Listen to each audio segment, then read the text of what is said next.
Bonjour à tous, c'est Jean-Luc Haut sur sa chaîne YouTube. Aujourd'hui, nous allons parler de l'Inde qui se prépare à déployer son nouveau char léger, le Zoramar.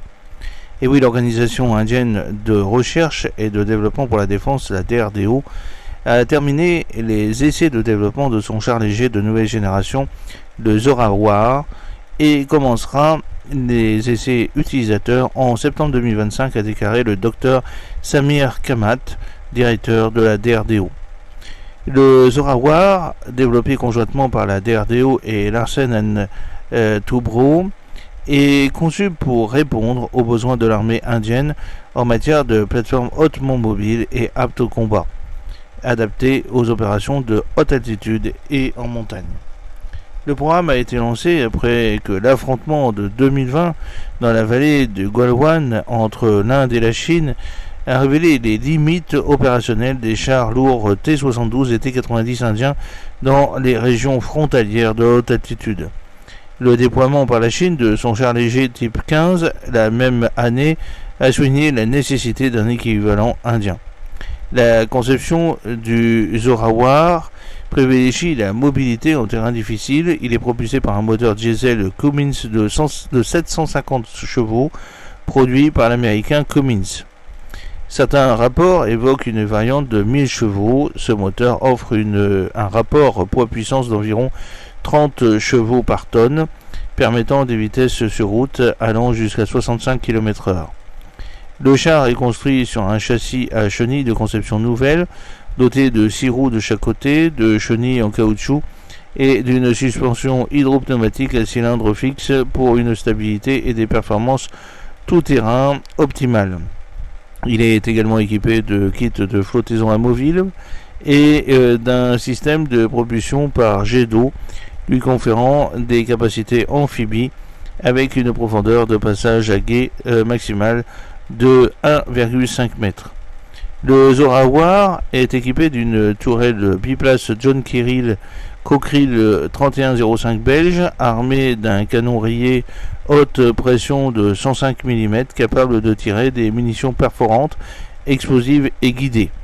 La tourelle intègre un chargeur automatique d'une capacité de 12 à 16 obus prêts à l'emploi.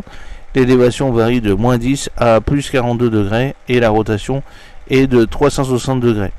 L'armement secondaire comprend une mitrailleuse coaxiale de 7,62 mm et une mitrailleuse lourde NSVT de 12,7 mm installée dans un poste de tir déporté avec un système de conduite de tir automatique.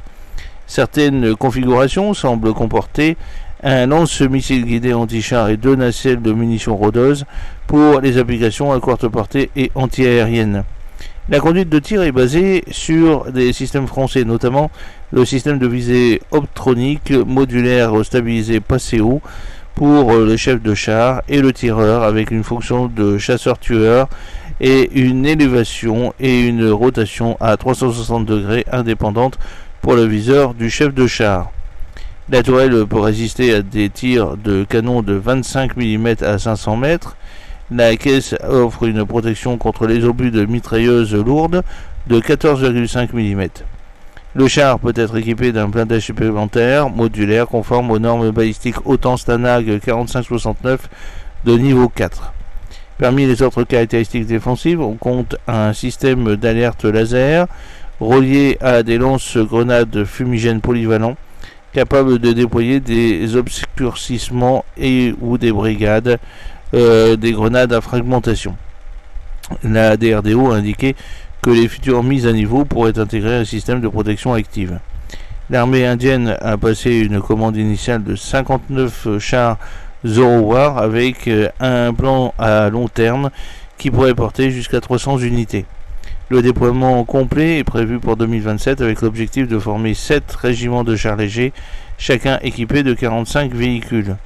La DRDO décrit le Zorawar comme une étape majeure dans les efforts déployés par l'Inde pour déployer un char léger de production nationale intégrant des composants et des technologies de pointe provenant de multiples sources internationales. Sa conception vise à allier mobilité et puissance de feu pour les opérations en terrain difficile.